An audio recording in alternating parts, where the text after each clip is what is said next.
जय हिंद साथियों, आज मेरे साथ हैं विजयपाल जी इंस्पेक्टर और जितेंद्र जी मेला। तो हम यहाँ बात कर रहे हैं जैसलमेर फोर्ट की। आप लोगों को दिखाने के लिए पूरी जानकारी आज इसके माध्यम से मैं दूंगा और विजयपाल जी भी जुड़े रहेंगे। हम जैसा किताबों में पढ़ रहे हैं अक्षय पोल। यहाँ देखिए पहला इसका जो पोल है उसका नाम अक्षय पोल है। ये पूरा आप देख सकते हैं फोर्ट, और उसके बाद आगे के लिए अपने आगे बढ़ते हैं। सामने दिखाई देता होगा आपको वो देखो रामदेव जी का मंदिर है। ये बहुत ही यहाँ पर जो है किले के अंदर जो सामान जो भी वस्तुएं जो मिलती है आप देख सकते हैं कलाकारी यहाँ की। और यहाँ से आप ले सकते हैं। ऊपर एक तरफ रणछोड़ जी का मंदिर है, रामदेव जी का मंदिर है, वो रामदेव जी का मंदिर है और ये रणछोड़ जी का मंदिर है। और इसके ये पूरा किला आप यहाँ से देख सकते हैं। ऊपर जो हवेलियाँ बनी हुई है, ऊपर हवेलियाँ बनी हुई है, वो भी मैं आप लोगों को दिखाऊंगा अभी। राव जैसल द्वारा निर्मित ये किला, यहाँ ये पहला जो बुर्ज देख रहे हैं इसका नाम बिरसाल बुर्ज है। सर्वाधिक 99 बुर्ज होते हैं कि अंदर जो प्रवेश करते हैं सूरज पोल, और सूरज पोल के अंदर प्रवेश कर रहे हैं। आगे का दृश्य आप देख सकते हैं। सूरज पोल में जैसे ही प्रवेश किया हम लोगों ने और जोश के साथ, ठीक है। देखिए ये देखो यहाँ कढ़ाई जो वगैरह पहले खाना वगैरह बनाते थे, यहाँ छोटे वगैरह, ये देखो इधर कितना शानदार दृश्य है। अब जैसे ही हम किले के अंदर प्रवेश कर गए हैं, अब यहाँ गणेश पोल आपको दिखाई दे रहा होगा। जैसे देख रहे हैं यहाँ ये दिखाई दे रहा होगा आपको हवा पोल है, और हवा पोल के आगे दिखा सकते हैं। ये जो सारी दीवारें वगैरह कभी होती थी पुरानी, जिनमें सीमेंट चूना नहीं होता था, मुल्तानी मिट्टी। बिल्कुल आज के ज़माने में सीमेंट चूना है और पानी की कमी नहीं है, तो उसके तहत मुल्तानी मिट्टी से जोड़ा गया। अस्तबल जगह राजा के समय घोड़े बगैर बांधने के। अच्छा ये अस्तबल आप दिखाइए इनको। अस्तबल और पानी भर के रखते थे बर्तनों में कि घोड़े पानी पिए। नीचे यहाँ पर अस्तबल में, इस गढ़ में अलाउद्दीन खिलजी ने, मोहम्मद तुगलक ने, अमीर अली पठान ने हमले किए। फिरोज शाह तुगलक ने किया था वो, हाँ। और अमीर अंदीर कनी ने 1550 में। का एरिया था ना, खाली था, सूखा था। मुगलों के इस किले में आवासीय जनता जो रहती है, ब्राह्मण थे वो थे गुरु, और राजपूत थे राजा के सैनिक। तो उनमें दो तो ठाकुर बराबरी के, एक होते राणा राजपूत, उसमें रहते ना किले में। उनके क्या है दास दासी परिवार, बिल्कुल किले में बसाया। बिल्कुल जमीनें मकान जो दी थी उनकी सारा वंशज है, किले में चल रहा है। ये पूरा नव निर्माण वगैरह भी रिसेंटली करवाया जा रहा है। अभी करवाया जा रहा है क्या? सालाना इनकम आता है, ये सारा पैसा अच्छा राजा खुद लेते हैं। अच्छा, इनके परदादा साहब के नाम का ट्रस्ट है, गिरधर स्मारक धर्मार्थ ट्रस्ट। अच्छा, इसमें सालाना आने वाली कमाई होती। अच्छा, अभी मैं जैसा कि हम देखते हैं जो महिलाएं जो झूमर आभूषण पहनती है वो कारीगरी आज हमारे यहाँ सामने देख रही है। मैं कैमरा मैन से कहूंगा कि वो जूम करके आपको थोड़ा सा पूरा ये दिखाए। और ये आगे चलते हैं, अपने शस्त्रागार की ओर बढ़ेंगे और शस्त्रागार के बारे में जानकारी लेंगे। आइए। ये दोस्तों हम शस्त्रागार में आ चुके हैं। अब यहाँ देखते हैं कि ये देखो पुरानी जो बंदूक होती थी जो सुरक्षा की निगरानी से रखी गई थी, इससे वो क्या है कि सैनिक इस प्रकार छुपे रहते थे और यहाँ से फायर किया करते थे। इसका जो हम कहते हैं कि जो ये बट वगैरह जो है यहाँ से गोली डाली जाती थी, उसके बाद में चलती थी। आज की आधुनिक जो बंदूकें उनसे ये अलग है। फिर हम बात करते हैं कि हमारे सामने ये जो छत दिख रही है, इसको गर्मी और सर्दी के अनुकूल बनाया गया था। आप देख सकते हैं लकड़ी की छत है ये, और इस पर अभी चूने का जो है वो लेप किया गया है। तो आगे चलते हैं अपने। यहाँ पर मैं आपको ये ये सैनिकों का टोपी, सैनिक टोपी है, ये नेपाल के राजा के द्वारा दिया गया है। कोई बात नहीं। और ऊंट पे बैठ के चलाने वाली बंदूक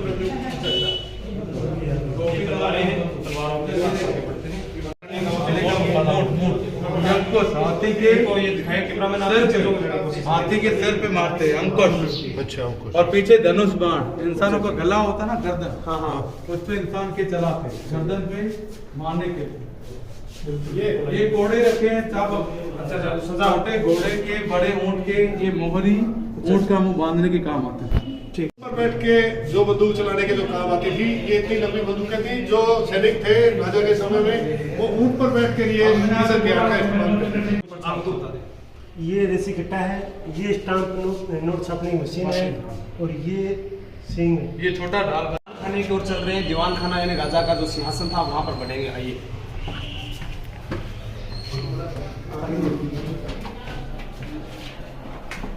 किले के अंदर राजा का राष्ट्र किसी सिंहासन पे होता है।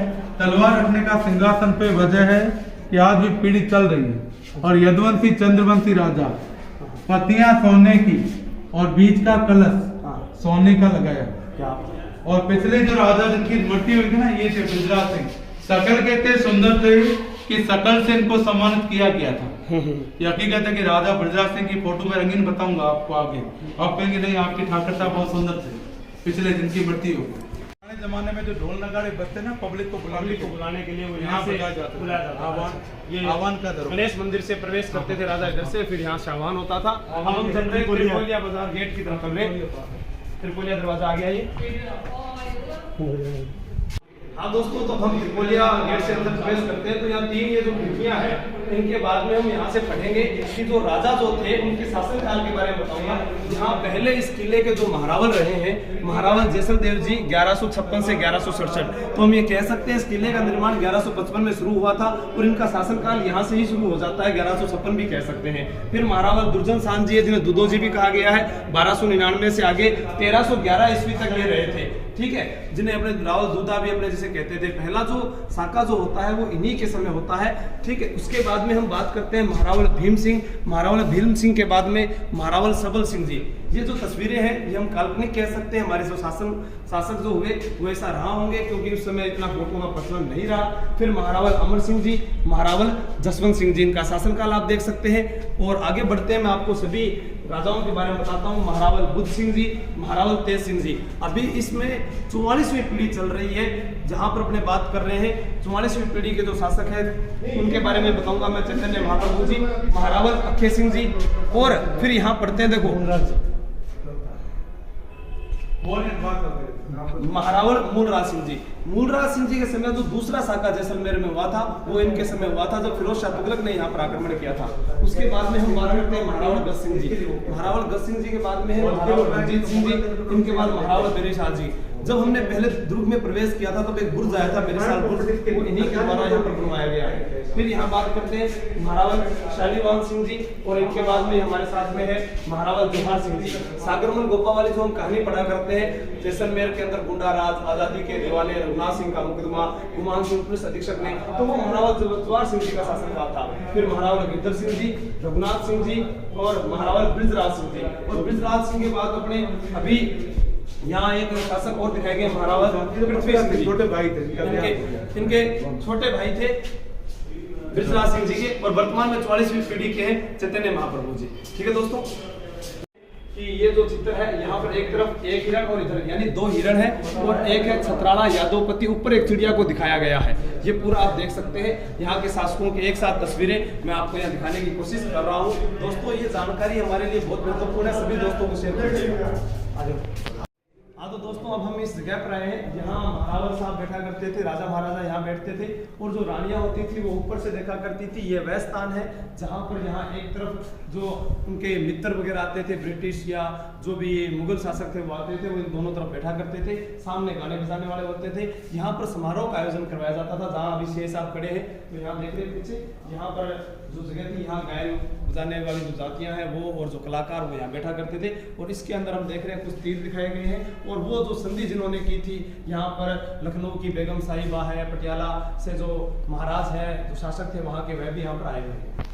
दे रहे हैं, हम मूर्ति कक्ष में पहुंचते हैं तो यहाँ पर ये 2 छत्र है, राजा महाराजा जब चला करते थे उनके साथ में लेकर, और एक ये लकड़ी का घोड़ा है जिसे आप देख सकते हैं। ये लकड़ी का घोड़ा ये बनाया गया है, दर्शनीय स्थलों में है। ठीक है, आइए आगे। ये जो मूर्तियां हैं इसमें जो शिल्पकारी की गई है आप उसको देखिए। मैं कैमरामैन से कहूंगा कि ये आपको ये दिखाएं। ये देखिए, ये जो शिल्पकारी है ये प्राचीन समय की है। ये मूर्तियां हैं, भगवान की है, नृत्य की है, नाचते हुए की। ऊपर देखिए आप, ये हमारे दृष्टि से आजकल ऐसा हो पाना बहुत ही असंभव है। सभी साथी देख रहे हैं यहाँ पर। हम इधर चलते हैं तो इधर और भी मूर्तियां हमें दिखाई देती। ये यहाँ देखते हैं, ये विष्णु का वामन अवतार, ये उनकी तस्वीर है, हमने पहले कभी नहीं देखा होगा। यहाँ ये जो तस्वीर दिखा रहे हैं विद्यादायिनी सरस्वती माता की ये प्रतिमा है, आप देख सकते हैं विष्णु के वामन अवतार। और ये जो तस्वीर अब मैं आपको दिखाने जा रहा हूँ, यहाँ हम देखते हैं कि ये एक पहली तस्वीर जो एक नृत्यांगना की दिखाई गई है, उसके बाद में ये वात्सल्य प्रेम दिखाया गया है माता के साथ पुत्र का, और ये राधिका का कृष्ण के प्रति प्रेम है जो दिखाया गया है भाव। और हम यहाँ आगे बढ़ते हैं, फिर मूर्तियों की बात करते हैं। यहाँ पर पढ़ते हैं प्रियतम पत्र लेखन, जो सामने मूर्ति दिखाई दे रही है ये है, और इधर है भाव किशोर नृत्यांगना, और एक तरफ हम देख रहे हैं यहाँ पर जो एक नायिका की फोटो दिखाई गई है। तो ये तस्वीरें हमें बहुत कुछ यहाँ के। अब हम चल रहे हैं, जैसा कि यहाँ आपको दिखा देंगे, दीवाने आम में प्रवेश करेंगे। यहाँ दीवाने आम में जैसे हम प्रवेश करते हैं तो हम देखते हैं कि ये एक राजा का दरबार होता था जहाँ बैठकर वो न्याय किया करते थे, और यहाँ से न्याय में यहाँ राजा बैठा करते थे। सामने ये जो आप 3 चैम्बर देख रहे हैं, यहाँ से दरवाजे खुले जाते थे, नीचे न्याय के बारे में जो जानकारी मिला करती थी। ये जो आप लाल हरा ये जो पत्थर देख रहे हैं, शीशा जो देख रहे हैं, ये बेल्जियम कांच का टुकड़ा है, ये वहां से लाया गया है। और उसके बाद में इधर जो ये है पत्थर की जो कारीगरी जो है, ये आप देख सकते हैं कितनी शानदार ये जाली बनाई गई है, आप इसको देख सकते हैं। दोस्तों अब हम किले के बिल्कुल ऊपरी भाग पर आ चुके हैं। बहुत ही शानदार दृश्य है, और यहाँ से मैं आपको दिखाता हूँ, जो किताबों में पढ़ते हैं वो सामने जो हवेली दिख रही है वो उसे बोलते हैं पटुओं की हवेली। और पटुओं की हवेली के बाद में हम बात करेंगे, इधर आपको 2 गुंबद दिखाई देंगे, 2 गुंबद दिखाई देंगे, और वो जो 2 गुंबद है आपको यहाँ दिख रहे होंगे 2 गुंबद, इससे ज़्यादा हम जूम नहीं कर पाएंगे। और इस 2 गुंबद वाली जो हवेली है इसको बोलते हैं नतमल की हवेली।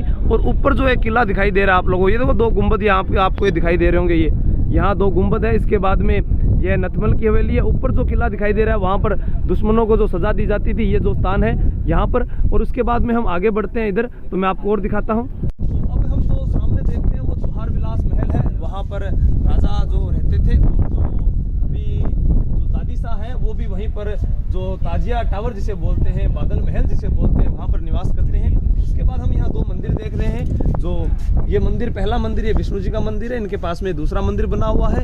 इसके अलावा वो 3 मंदिर आपको दिखाई दे रहे होंगे। ये तीनों मंदिर जो है ये जैन मंदिर है। राजस्थान का ये दूसरा लिविंग फोर्ट है, आवासीय किला है। पहला चित्रकूट चित्तौड़गढ़ दुर्ग है, जो वहल मछली की आकृति का है। इस किले के लिए कहा जाता है कि ऐसा मानो प्रतीत होता है दूर से देखने से जैसे कोई शेर अंगड़ाई ले रहा हो, या फिर मरुस्थल में कोई जहाज है जो लंगर डाले हुए दिखाई देता है। यहाँ पर सत्यजीत रे ने सोनार किला मूवी भी बनाई थी, इसका निर्माण कार्य कब हुआ वो भी मैं आप लोगों को बता चुका हूँ। इसके अलावा यहाँ पास में गढ़सीसर झील है, और यहाँ पर कहते हैं कि जो अंतिम जो स्टॉपेज है रेलवे लाइन का वो भी यहीं तक है। इसके आगे मरुस्थल होने के कारण जो है रेलवे का कार्य विकसित नहीं हो सका, और बाकी सारा ये खाली स्थान जो आपको दिखाई देगा। उससे पहले मैं आपको इधर की तरफ जो जानकारी है वो बता दूं कि ये पूरा का पूरा है, ये जो जैसलमेर बसा हुआ हम यहाँ से देख सकते हैं। और एक तरफ हम दूसरा दृश्य देखेंगे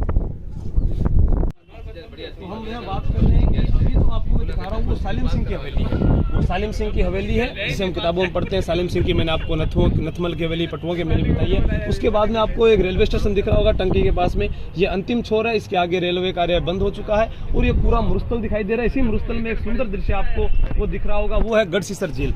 गढ़सीसर झील है, यहाँ पर आराम से हम जाकर शाम का वातावरण है वहाँ पर देख सकते हैं, अच्छा मनोरम दृश्य रहता है। और यहाँ ये जो किले का ही भाग है, आप यहाँ से देखेंगे ये जो भाग दिख रहा है ये किले का भाग है। इसी में ये जो लोगों के मकान बने हुए हैं, ये आवासीय फोर्ट है, राजा के द्वारा यहाँ दिए गए, और ये यहीं पर निवास करने लगे। आप देख सकते हैं बहुत ही शानदार दृश्य है। बाहरी जो अपने छत ऊपर आवरण देख रहे हैं, यहाँ पर एक देखने को मिल रहा है, और पीले पत्थरों से निर्मित किला है। सर्वाधिक 99 बुर्ज जिसे हम कहते हैं, राजस्थान में किसी दुर्ग में है तो वो यही दुर्ग है जिसमें सर्वाधिक 99 बुर्ज है। यहाँ पर 2.5 साके हुए, पहला साका, दूसरा साका और तीसरा अर्ध साका हुआ था जिसे 2.5 साके कहते हैं। और वो राजा महाराजाओं के बारे में आपको बता चुका हूँ। आइए साथियों, ये आपको ये एक घड़ी है पुराने जमाने की, और ये जो आपके पास दिख रहा है ये है कंपास उस समय का। इस घड़ी के अंदर राजाओं के समय के अंदर एक घड़ी होती थी, इसमें एक उस डंडी की जो परछाई पड़ती थी, इसके ऊपर मार्क्स लगे हुए हैं, नंबर लगे हुए हैं। पास में दिखाइए इसको। हाँ दिखा रहा हूँ। ये जो नंबर लगे हुए हैं, जहाँ परछाई पड़ती थी उसके हिसाब से समय का अनुमान लगाया जाता था। और ये जो कंपास है, राजा ये एक प्रकार से टीपना लेते थे अपने, भाई राजा जिस दिशा में जा रहे हैं वो सुबह या सुबह, इसके एक डंडी लगी होती थी, इसको घुमा के छोड़ते थे, और ये जिस दिशा के अंदर रुकता था राजा का, उसी दिशा के अंदर जाना शुभ माना जाता था। बहुत बढ़िया। नमस्ते दोस्तों, ये है सर्वोत्तम विलास महल, और ये है महाराज जवाहर सिंह जो आजादी के समय थे, जो शहीद सागर में गुफा हुए थे, वो इनके काल में हुए थे। आज आपका अंदर से सर्वोत्तम विलास दिखाते हैं। जैसे मेहमान लोगों को बैठने के लिए कमरा, पलंग, राजा साहब की थक गए तब यहाँ पे लेट सके, चांदी के बर्तन भोजन के लिए, कि खाने में जहर डाल देते, अगर चांदी के बर्तन में खाने में कलर पड़ जाता है हरा। राजा को पता चला कि मेरे अपने ने किसी ने जहर डाल दिया, जहर मिक्स करवाया मारने के लिए। लाल कपड़े वाला जो है राउंड पकड़ बनाया जग पानी का, पुराने जमाने का जग है, पुराने टाइम का। वो मुगदड़ कसरत करते थे, स्लीपरी जूते। यहाँ के एक राजा सालिवान सिंह की लंबाई 7.5 फीट थी, ये हाइट थी उनकी 250 किलो। अच्छा, तो राजा का ड्रेस है, ड्रेस ये। और कुलदेवी माता स्वांगिया राय, स्वांगिया माता पूजा आरती करते थे, बाटी राजपूतों के कुलदेवी माता। इसी कमरे के नीचे अंडरग्राउंड कमरा जो शयन कक्ष था राजा रानी का। ठीक है, थैंक यू। महल में प्रवेश कर रहे हैं, ये देखिए रानी का महल है। अब मैं आपको रानी के महल के बारे में बताऊंगा। ये झरोका दर्शन हुआ करते थे, यहाँ पर रानियां जो बैठती थी पर्दा प्रथा के कारण यहाँ से वो देखा करती थी पूरे जैसलमेर को। तो ये झरोका दर्शन है। अब रानी के महल में प्रवेश करता है। लंबी उम्र जिनका विवाह ना हो, अच्छे घर और प्राप्ति के लिए राजस्थान मारवाड़ में 16 दिन तक गौर पूछते, गणगौर, गण शिव गौर पार्वती, बिना ईश्वर के गौर जैसलमेर, रतन कुंदन मोती सोने की जेवरात और सोने के गोटे के मां के वस्त्र है। अच्छा। और चैत्र चौथ के दिन यहाँ के राजगृह में महारावल साहब, रानी साहब यहाँ से पूजने के लिए। तो इस बार मतलब खाली राजा साहब ही पूजा करेंगे, क्योंकि राजा साहब का विवाह भी हुआ नहीं, 28-25 वर्ष के ही है। महारावल चैतन्य राज से, और एक तरफ में जो है किला और एक तरफ में तालाब। पिछले राजा का देहांत हो गया है, तो रासेश्वरी जो रानी माँ थे वो भी राजमाता बन गई, क्योंकि राजा साहब रहे नहीं। ब्रजराज सिंह जी पुत्र राजा बने, जिनकी आयु 28 साल है और विवाह भी हुआ नहीं। तो ये माता गणगौर माता।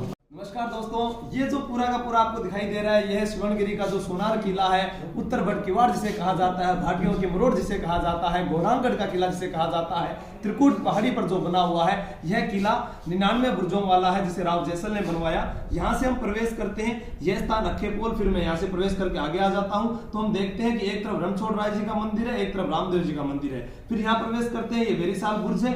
फिर यहाँ पर ये सूरज पोल, सूरज पोल से आगे जाते ही ये जो स्थान दिखाई देता है, ये गणेश पोल है। गणेश पोल से हम किले के अंदर भाग पर आते हैं, तो ये मुख्य जो दरवाजा है ये दिखाई दे रहा है, इसे बोलते हैं हवा पोल। हवा पोल से जैसे प्रवेश करते हैं तो हम किले के बारे में जानते हैं कि सर्वोत्तम विलास है, उदय विलास है, गज विलास है, राजा का जो सिंहासन है जहां पर राज किया करते थे, हर बार के उनके बारे में सारी जानकारी, उनका शयन कक्ष सब यहाँ दिखाई देता है। किले के हम पूरे भाग में देखते हैं कि लिविंग फोर्ट है, सर्वाधिक 99 बुर्जों वाला किला है। यहाँ पर पहला साका जो है रावल दूता के समय, फिर मूलराज के समय, और उसके बाद बात करते हैं अपने कि जो है कंधार के अमीर अली ने आक्रमण किया था।